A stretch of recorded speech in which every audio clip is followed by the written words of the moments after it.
Аударыспақ. Қазақтың ұлттық ойыны. Ауыл балалары таза, тегіс алаңға жиналып аударыспақ ойынын ойнайды.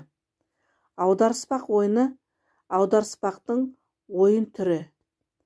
Мұнда ат орнына балалардың ірі, үлкендері пайдаланады.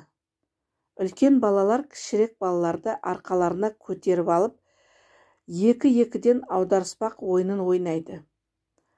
Ат болып жүрген балалардың және аударыспақ ойынына қатысушы балалардың мықтылығына сай ойында жеңімпаздар айқындалады.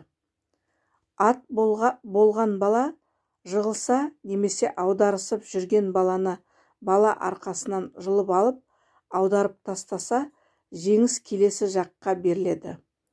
Бұл ойын тойларда ат үстінен аударысып күш сынасатын өнердің ойын түрі.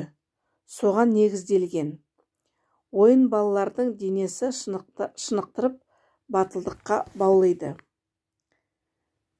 Бағана, бөрене, дөңгекке өрмелеу. Қазақ халқының ұлттық ойын өнер бәсекелерінің бір түрі бағанаға, дөңгекке өрмелеу.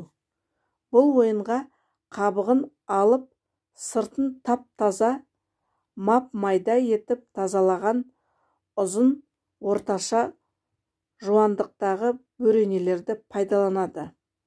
Адамның саны қолына кіретін тікені, жаңқышағы жоқ бұл бөрене ағаштарды жерге діңкейтіп, діңгек ағаш етіп орнатады.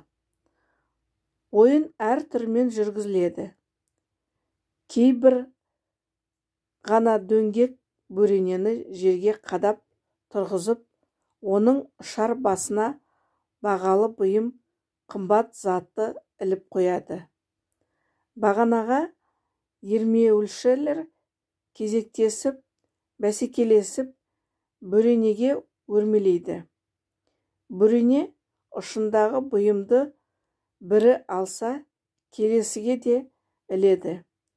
Кей бөренеге өрмелей ойын түрінде қатарынан екі немесе одан да көп бөренелерді қатарластыра орналастырып, биіктігі бірдей бөренелерден кім бұрын бөрене басына жетеді, соған бәйге береді.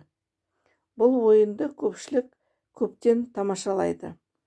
Мұндай ойындар ойынға қатысушыларды қырағылық, жүректілікке тәрбиелейді.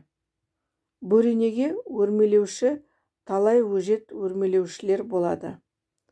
Олар ел мынауың нағыз маймыл екен деп жататын жасырын емес.